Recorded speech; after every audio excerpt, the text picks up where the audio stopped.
Maka barang siapa yang ingin melaksanakan sholat dengan baik dan benar, hendaklah ia memperhatikan dengan serius 12 kriteria sebelum sholat dan 12 kriteria ketika sholat. Apa saja gerangan? Pakai gerangan boleh? Kalau diganti aja di garangan ya. Nah, apa saja gerangan? Diterima suatu qabla dukhul fi shalah dan qiyam. Nah, untuk sempurnanya sholat, perhatikan 12 sebelum sholat, 12 di luar sholat sebelum sholat, dan 12 ketika sholat. Kecepatan dulu. Cepat nggak?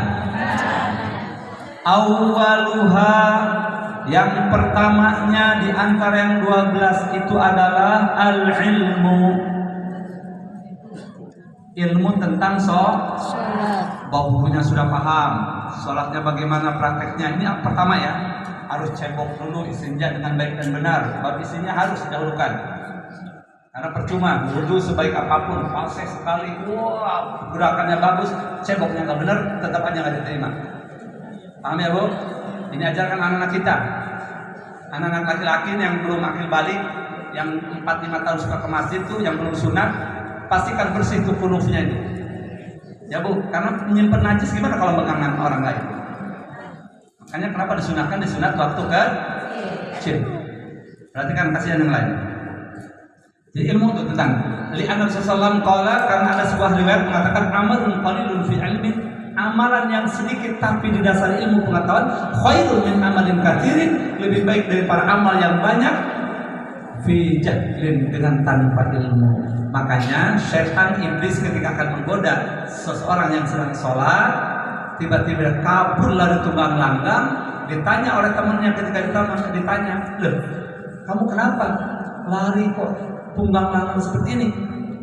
Seperti ketakutan, kenapa?" "Awalnya sih saya mau menggoda orang yang sholat," kata di sana. Terus begitu saya mau masuk ada orang lagi tidur. Aku takut sama orang tidur itu, sehingga aku lari tunggang langgang.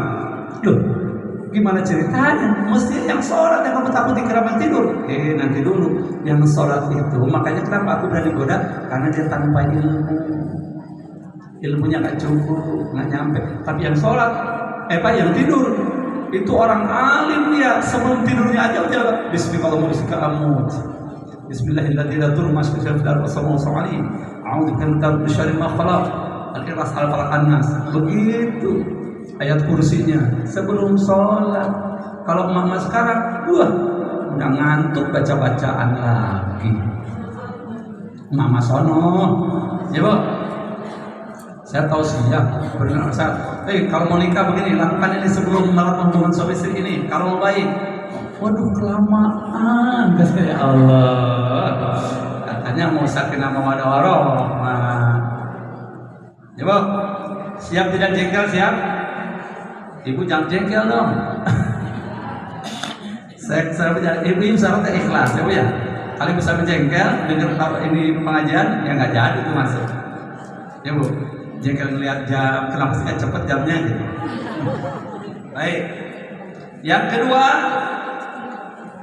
al-wudu. Liqaul Rasulullah sallallahu alaihi wasallam, wudu Bu ya, harus sempurna dengan baik dan benar, karena tidak dapat pahala sholat, tidak sah sholatnya kecuali dengan berwudu terlebih dahulu. Nanti bab fikihnya, wudu bagaimana caranya, itu dulu sudah sampaikan, tapi nanti kita ulas lagi. Ini dalam-dalamannya Bu ya. Kalau nanti casingnya itu, ini dalam-dalamannya lagi dulu. Yang underdealnya itu ya, yang harus dimantapkan. Kalau casing kan udah Bu ya, ngadap kiblat, di casingnya Bu ya. Ya, nanti underdealnya tuh ikhlas dalam hati, ya Bu. Ya Bu. Alhamdulillah, masih mau jawab ya. Yang ketiga, al-libas. Pakaian Bu, pakaian untuk sholat pastikan harus bersih. Maksudnya bersih itu suci dari najis. Ya bersih kelihatan, habis dicuci, dicucinya di laundry yang campur dengan orang non muslim, dia punya anjing. Gimana kalau campur? Nggak kepikiran kan? Oh saya selektif, mana yang stok? Kalaupun harus di laundry, misalnya jas kan nggak bisa dikocok sendiri, terpaksa ya, tapi harus nyari. Khawatir di situ ada orang yang bisa nyuci tapi non muslim, punya anjay, Ya. Nah gitu. Hati-hati Bu. Nah kalau bisa memang rajanya lemari.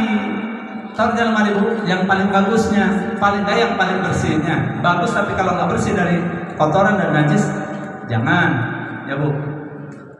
Sebab ada sabda Nabi, ya, ilbasu thiyabakum ila kulli masjidin. Ini ada dalam apa? Khudu zinatakum ila kulli masjidin dalam ayatnya. Ayat ilbasu thiyabakum ila kulli masjidin. Ya, pakailah hiasan kalian, pakaian maksudnya setiap kali kalian mau melaksanakan sholat di masjid. Itu sebab bapak-bapak. Kalau ibu-ibu, Bu, afdolnya di rumah. Kalau di situ aman dari fitnah, aman yang lebih dari kalau seandainya ke masjid malah timbul fitnah, maka afdolnya sendiri di rumah. Tapi kalau masjid yang nggak ada fitnah, dekat masjidnya berjamaah dengan tumanina khusyuk, ya afdol di sana. Tapi kalau sekiranya ke masjid jauh malah mengabaikan kewajiban ibu untuk mempersiapkan ini buat suami, ya Bu, mendingan di rumah. Kecuali kalau kayak begini depan begini yang ini aman, sini ya. Begitu Bu. Kalau ibu harus jalan 100, 200 meter, 300 meter sholat subuh, repot itu. Ya Bu. Yang ketiga, keempat, hifdzul waktu, menjaga waktu. Jadi kalau dulu zaman Nabi memperhatikan bulan, memperhatikan matahari sudah cenderung belum, sudah condong belum ke barat, berarti masuk waktu zuhur. Jadi cuma begini Bu, dulu ngetes waktu itu begini. Kalau ini sama, berarti betul, belum. Ya semua bayangan ada di bawah. Bahkan sholat sunatul haram makruh nggak boleh. Ya diharamkan tuh nggak boleh. Kan ada beberapa waktu yang diharamkan, pada subuh, pada asar, ketika matahari di tengah-tengah, nggak boleh Bu.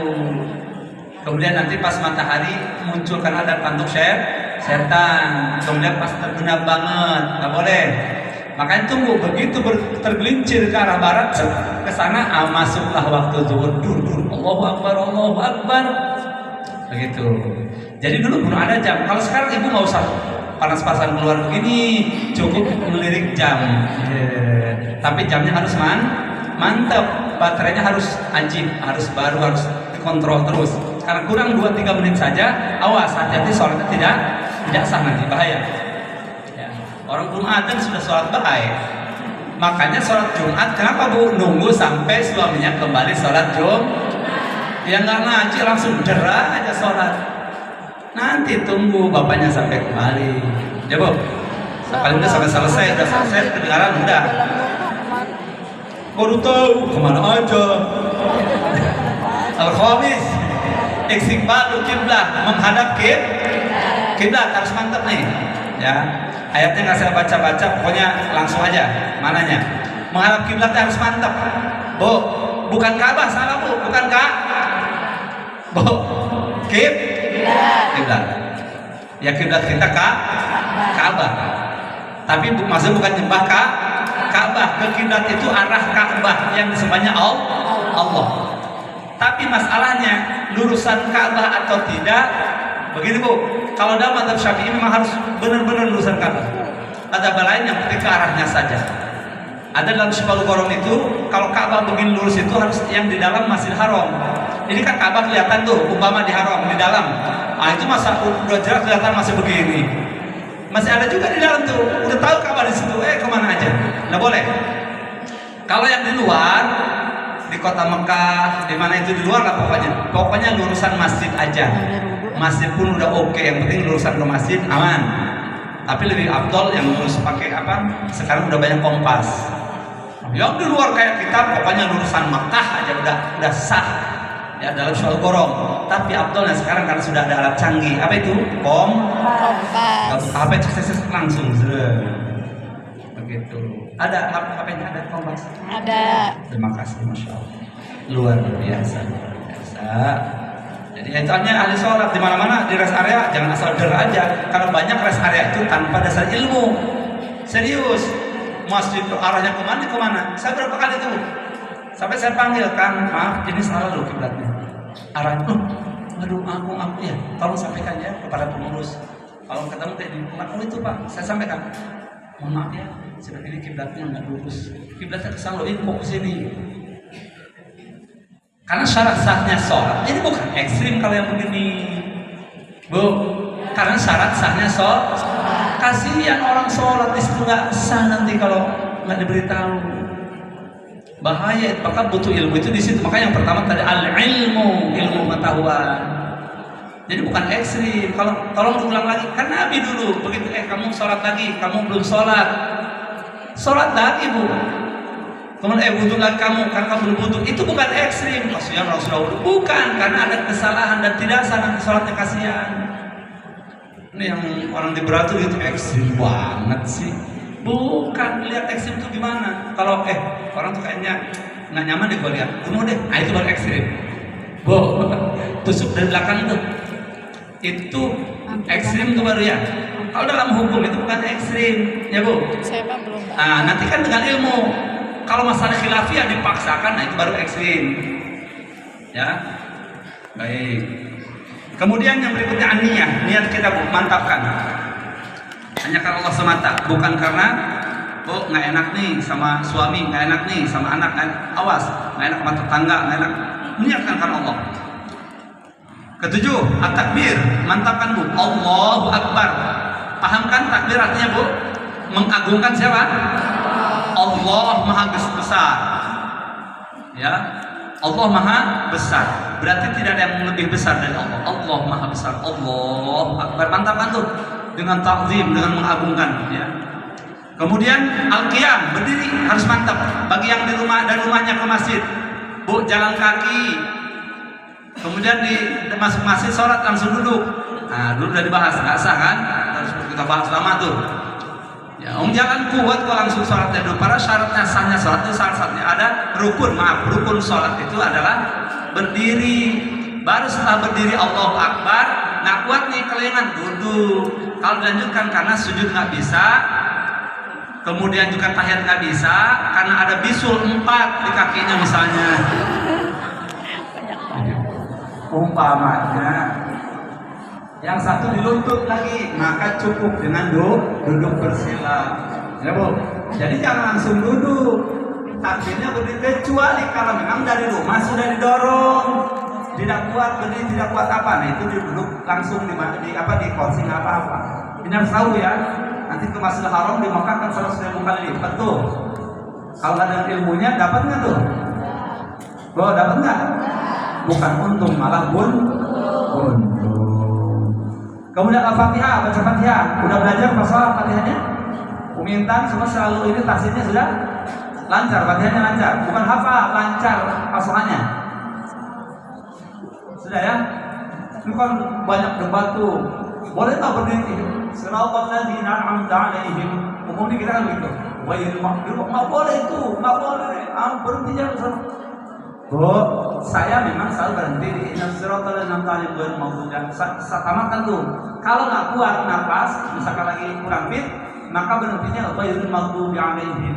Berhenti situ, itu yang paling afdal. Kalaupun ada yang berhenti siratal ladzina an'amta 'alaihim, nggak usah dikritik, ada di anak itu. Biarkan, hanya kalau yang berhenti di situ jangan mengulang lagi, karena nanti mengulangi rukun. Nggak usah masa bilang lagi dari ihdinas siratal mustaqim, langsung aja siratal ladzina an'amta 'alaihim ghairil maghdubi 'alaihim waladdallin. Mau gitu. Jadi jangan diulang lagi. Kalau berhenti di ihdinas siratal mustaqim, siratal ladzina an'amta 'alaihim, ihdinas siratal mustaqim begitu ya. Nah, ghairil maghdubi 'alaihim waladdallin. Biasa kalau saya di ghairil maghdubi 'alaihim di situ. Berhentinya yang afdal memang di situ. Tapi kalau ada yang berhenti di sebelum itu, ya siratal ladzina an'amta 'alaihim. Nah, berhenti di situ, jangan diulang lagi dari ihdinas siratal mustaqim. Jangan diulang dari situ. Sudah lanjutkan saja, karena itu ada nanti pengulangan ayat yang merupakan rukun qauli terulang. Lanjutkan saja. Hanya memang yang afdalnya berhenti di ghairil maghdubi 'alaihim. Kalau nggak kuat, baru diulang lagi dari ghairnya ghairil maghdubi 'alaihim waladdallin. Nah, saya pahami ya. Hati-hati lam